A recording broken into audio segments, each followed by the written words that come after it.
Friends, how are you all?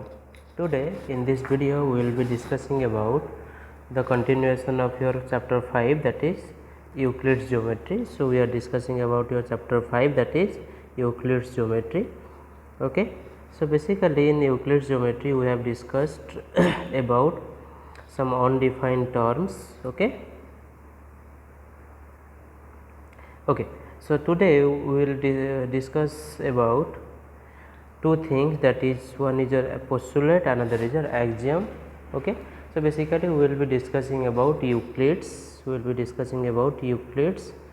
axioms and postulates. Okay, so basically one thing, these two words postulate and axiom, let us know what is the meaning of postulates and what is the meaning of axioms, then we will proceed further.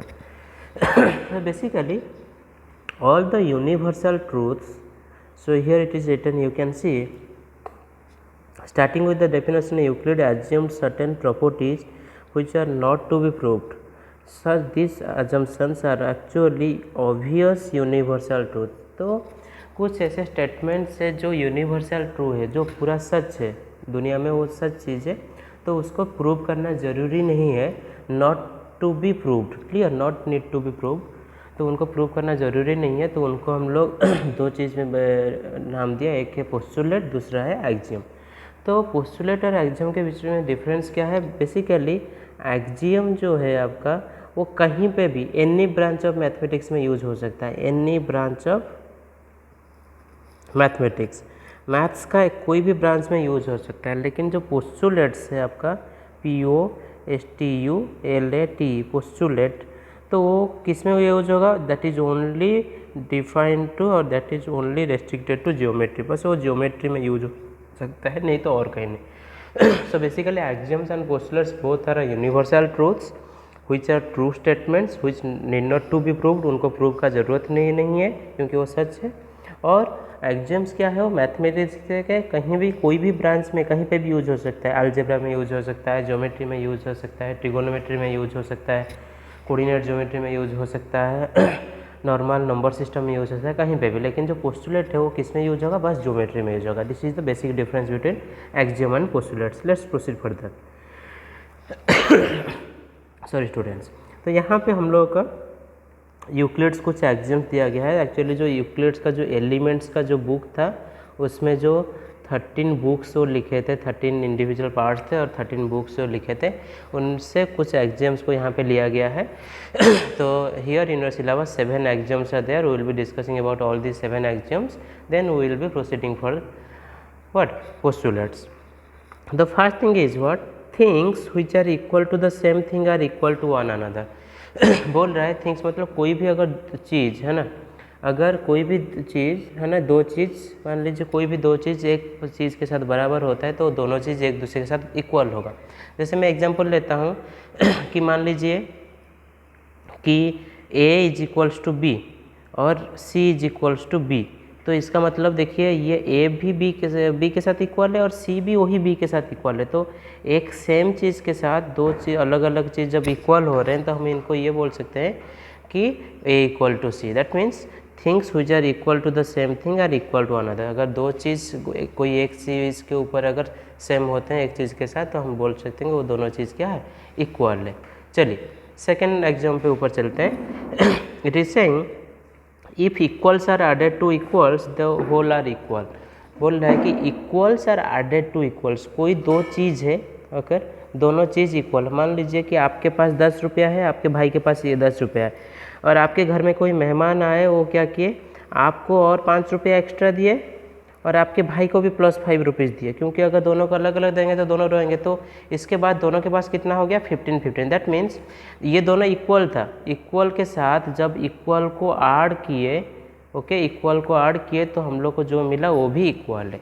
This is your second exam. Coming to the third exam, if third exam, okay, so third exam is saying that if equals are subtracted from equals the remainders are equal। तो सोच लीजिए कि आप दो भाई हो, आप दोनों के पास 50 रुपीज़ है, तुम्हारे पास भी 50, मेरे पास भी 50, ठीक है, दोनों भाइयों के पास 50 रुपीज़ है, दोनों मार्केट गए कुछ खरीदने के लिए, तो मैं 10 रुपया खर्चा कर दिया, तो 10 रुपया मेरे से घट गया, माइनस हो गया, वो भी 10 रुपया का कुछ खरीद लिया, तो मेरे पास कितना बचा 40 रुपया, उसके पास भी बचा कितना 40 रुपया। तो इसका मतलब दो इक्वल चीज़ था, उनसे इक्वल चीज़ जब घटा दिया, सब्ट्रैक्ट किए, तो जो बचा वो भी दोनों इक्वल है। So this is your third exam, that is if equals are subtracted from equals the remainders are equal. Clear? Coming to the fourth exam, तो fourth exam is saying things which coincide with one another are equal to one another। मान लीजिए कोई भी दो चीज़ है और दोनों चीज़ एक चीज़ के ऊपर क्या हो रहा है, कोइंसाइड। कोइंसाइड का मतलब ओवरलैप करना, एक के ऊपर दूसरा। मान लीजिए ये एक स्ट्रेट लाइन है, लाइन सेगमेंट है, और इसके ऊपर मैं और एक लाइन सेगमेंट ड्रॉ कर रहा हूँ जो पूरा एग्जैक्ट है दोनों का लेंथ, तो एक के ऊपर जब दूसरा पूरा आ जा रहा है ताकि पीछे वाला छुप जा रहा है, तो हम लोग बोल सकते हैं कि ये दोनों इक्वल है। क्लियर? अगर ये दोनों इक्वल चीज़ किसी एक साथ के साथ इक्वल है तो ये भी इक्वल होगा। Coming to the fifth one, the whole is greater than a part. Whole का मतलब हम लोग फ्रैक्शन में जानते हैं कि कोई एक कंप्लीट, कोई एक पूरा चीज़ को हम लोग बोलते हैं। एक पूरा एप्पल, एक पेन, ओके, एक स्पून, ओके, एक बुक, क्लियर, एक चॉकलेट, एक पिज़्ज़ा, एनीथिंग, क्लियर, एक पूरा चीज़। अगर मैं बोल रहा हूँ कि मेरे पास एक पूरा पिज़्ज़ा है, उसको मैं 3 पार्ट किया हूँ, क्लियर, और मैं पूरा पिज़्ज़ा अकेला खाया, और मेरा एक छोटा भाई है वही और एक सेम साइज़ का पिज़्ज़ा लिया, उसका बस वो एक पार्ट खाया, तो कौन ज़्यादा खाया, तो ऑब्वियसली मैं ज़्यादा खाऊँ। तो basically this one is the statement that is the whole is greater than a part. कोई भी एक छोटा सा टुकड़ा से पूरा चीज़ बड़ा होता है। Coming to the next exam, that is things which are double the same things are equal to one another. अगर कोई भी दो चीज़ है और दोनों चीज़, okay, things which are double the same thing, दोनों चीज़, मान लो ये एक चीज़ का डबल है, मान लीजिए ये 10 रुपया है, और यहाँ पे जो पॉकेट है, यहाँ पे जो पॉकेट है, इसमें 20 रुपये है, इसमें 20 रुपये, तो ये दोनों इसका दुगना है, तो ये दोनों भी बराबर होगा। ठीक है, इसका दुगना ये है, इसका दुगना ये है, तो ये दोनों भी बराबर होगा। अगर कोई चीज़ का डबल है दोनों चीज़, तो दोनों चीज़ इक्वल होगा। लास्ट एग्जाम आपका ये बोलता है कि things which are half of the same things are equal to another. सोच लीजिए कि आपके पास 2 पिज़्ज़ा है तो ये 2 पिज़्ज़ा का शेप क्या है आपका, या साइज़ सेम है, साइज़ सेम है, तो हम लोग ये बोल सकते हैं कि अगर मैं इसका हाफ लेता हूँ, खाता हूँ, और मेरा भाई इसका हाफ खाता है, तो मैं बोल सकता हूँ कि मैं जितना खाया हूँ वो भी उतना खाया। Is it clear? तो अगर सेम दो चीज़ सेम है तो उनका आधा भी सेम होगा। Clear? So these are some basic axioms, 7 axioms which need to be known. So let's proceed for the next concept, that is postulates. So basically Euclid gave 5 postulates. So postulate क्या है? Postulates are the universal truths. अगर आपको कोई पूछे postulate क्या है, so postulates are the universal truths, okay, which need not to be proved and that is restricted only to geometry. Postulates universal truth है और वो क्या है, उसको प्रूव का ज़रूरत ही नहीं है एक्सियम जैसे, और ये कहाँ यूज़ हो सकता है, ये बस ज्योमेट्री में यूज़ हो सकता है। क्लियर? आप इस डेफिनेशन को नोट डाउन कर लीजिए। तो पहला आपका पोस्टुलेट ये बोलता है, ए स्ट्रेट लाइन में be drawn from any one point two any other point. कोई भी 2 पॉइंट्स के बीच में एक स्ट्रेट लाइन ड्रॉ हो सकता है। ठीक है, एक पॉइंट से दूसरे पॉइंट के बीच में एक स्ट्रेट लाइन ड्रॉ हो सकता है। ये तुम्हारा पहला पोस्टुलेट है। उसके बाद एक्सियम 5.1 ये बोलता है कि 2 distinct points given 2 distinct points, 2 अगर डिस्टिंक्ट पॉइंट्स आपको दिया गया है, there is a unique line that passes through them. बोल रहा है कि इनके थ्रू बस एक ही लाइन ऐसे पास करेगा, एक से दूसरा लाइन पास नहीं कर सकता है। कैसे, यहाँ पे आपको बताया है, आप देख सकते हैं। सोच लीजिए कि आपका 2 पॉइंट है, एक आपका पॉइंट P है, एक पॉइंट आपका Q है। पॉइंट P के थ्रू इन्फाइनाइटली मैनी लाइन्स ऐसे क्रॉस कर रहे हैं, पॉइंट Q के थ्रू ऐसे इन्फाइनाइटली मैनी लाइन्स क्रॉस कर रहे हैं, लेकिन P और Q के बीच में बस एक ही लाइन ऐसा होगा जो दोनों को पास करेगा। Is it clear? चलिए नेक्स्ट पोस्टुलेट पे चलते हैं। Postulate number 2। Postulate number 2 is saying a terminated line can be produce indefinitely. Terminated line मतलब अगर एक लाइन कहीं पे ख़त्म हो गया, आप देख सकते हैं, फिगर देख के आपको समझ में आ रहा होगा, ये एक लाइन है, ये मान लीजिए यहाँ पे ख़त्म हो गया था। जब इसको मैं दोनों तरफ में एक्सटेंड करूँगा, इस तरफ भी इस तरफ एक्सटेंड करूँगा, तो मैं इसको कहाँ तक एक्सटेंड कर सकता हूँ, इन्फानाइट तक। So see this figure, it will be more clear. एक टर्मिनेटर लाइन था ए बी, जब इसको मैं इस तरफ एक्सटेंड किया और इसको इस तरफ, तो ये कहाँ तक एक्सटेंड हो रहा है, इसको हम लोग इन्फानाइट तक एक्सटेंड कर सकते हैं। Coming to the third postulate. Third postulate ये कहता है कि circle can be drawn with any centre and any radius. मान लीजिए आपको एक सर्कल बनाना है, तो आप एक कोई भी एक पॉइंट ले लिए, यहाँ पे कहीं पे एक पॉइंट ले लिए। मान लीजिए 2 सेंटीमीटर रेडियस लेके मैं एक सर्कल बना रहा हूँ। फिर मेरा मन करेगा कि मैं यहाँ पे एक पॉइंट ले लूँगा, रेडियस उसका 5 सेंटीमीटर रखूँगा, तो 5 सेंटीमीटर मान लो ये रेडियस रखा, तो 5 सेंटीमीटर रख के भी सर्कल बना सकता हूँ। तो ये कह रहा है आपको कि आप एनी रेडियस और एनी सेंटर लेके, आप कहीं पे भी एक जगह पे सेंटर लेके सर्कल बना सकते हैं, कोई भी रेडियस लेके। Clear. Next, all right angles are equal to one another. बोल रहा है कि जितने भी राइट एंगल्स मतलब उनका मेजर 90 डिग्री होगा, जितने भी 90 डिग्री वाले एंगल्स है सब एक दूसरे के साथ बराबर है। तो now the most important postulate is your Euclid's fifth postulate. तो ये आपको देखने में बहुत लंबा चौड़ा दिख रहा होगा, लेकिन बहुत आसान है। इसको याद करना भी ज़रूरी नहीं है कि आपको यूक्लिड्स पोस्टुलेट याद करना पड़ेगा। आप अगर समझ सकते हैं तो आपको अपने लैंग्वेज से भी यूक्लिड्स पोस्टुलेट लिख सकते हैं।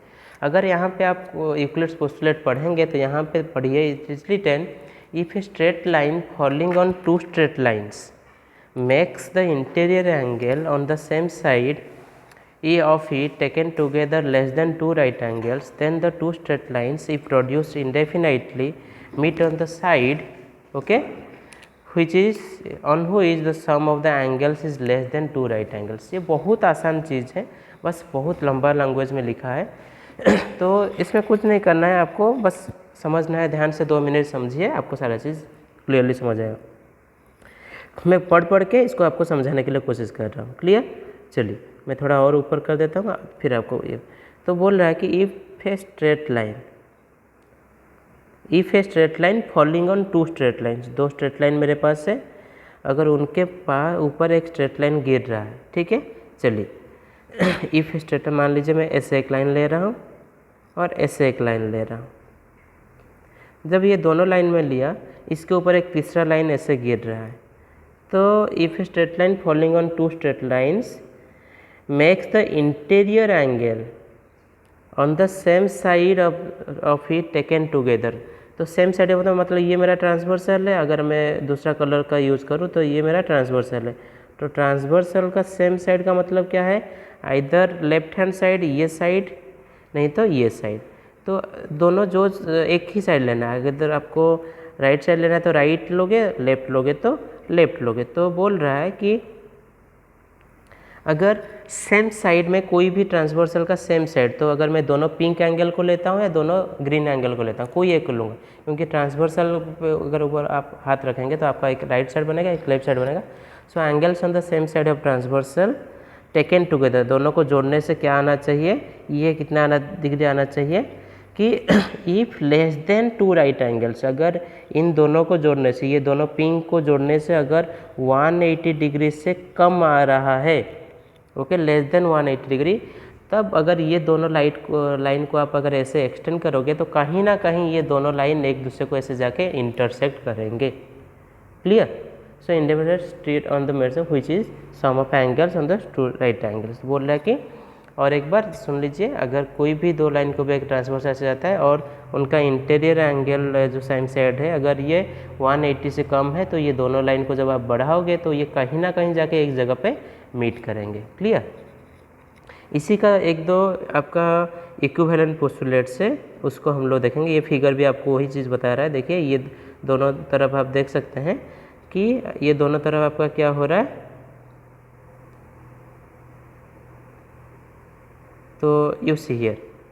सो ये दोनों एंगल को जब ऐड करने से ये 180 से कम हो रहा है, तो जब ये बढ़ेंगे ये दोनों यहाँ पे मीट करेंगे आके। क्लियर। ये बोलता है यूक्लिड्स पोस्टुलेट। तो यूक्लिड्स पोस्टुलेट का एक आपका क्या दिया है, इक्विवेलेंट वर्सन है, उसको हम लोग डिस्कस करेंगे, फिर ये चैप्टर आपका ख़त्म हो जाएगा, ओवर हो जाएगा।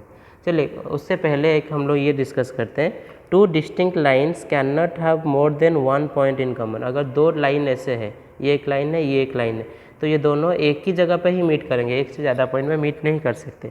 ये सारे थ्योरम्स, ये सारे axioms will help you in your further chapters okay during your geometry proof of theorems. अब हम लोग क्या किस चीज़ के बारे में डिस्कस करेंगे equivalent version of Euclid's fifth postulate जो दिया था कि अगर कोई भी दो लाइन को हम लोग ऐसे ड्रॉ करते हैं और उनके ऊपर एक तीसरा लाइन इंटरसेक्ट करता है, तो जिस तरफ आपका एंगल 180 डिग्री से कम होगा उस तरफ वो दोनों लाइन इंटरसेक्ट करेंगे जाके। क्लियर? चलिए, सो यहाँ पे दिया है यूक्लिड्स फिफ्थ पोस्टुलेट का equivalent for every line L and for every point P not lying on L. वो बोल रहा है कि कोई एक लाइन एल है, ये एक मेरा लाइन एल है, और कोई एक पॉइंट पी है जो एल के ऊपर नहीं है, ये एक पॉइंट पी है जो एल लाइन के ऊपर नहीं है। नॉट लाइंग ऑन एल मतलब एल के ऊपर नहीं है।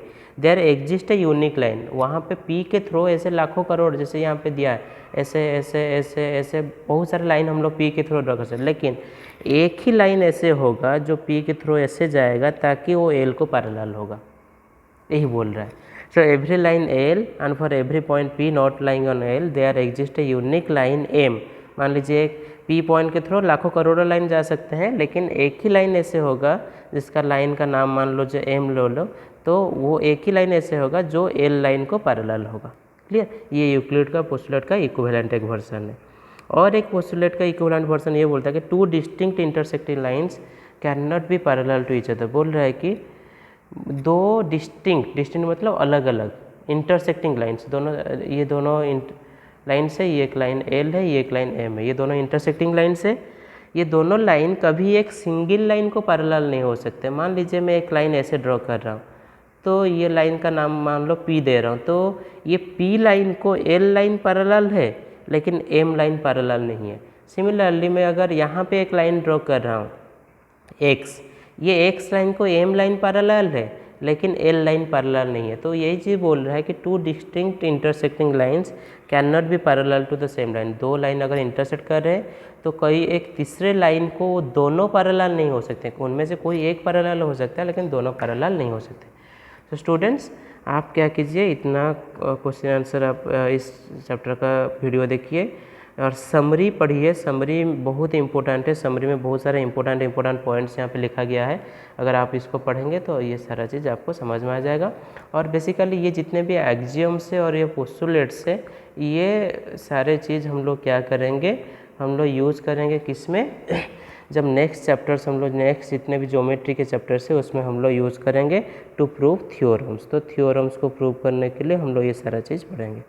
Thank you students, have a great day. अगर आपको कोई भी डाउट होगा तो आप मुझे पूछ सकते हैं। Thank you.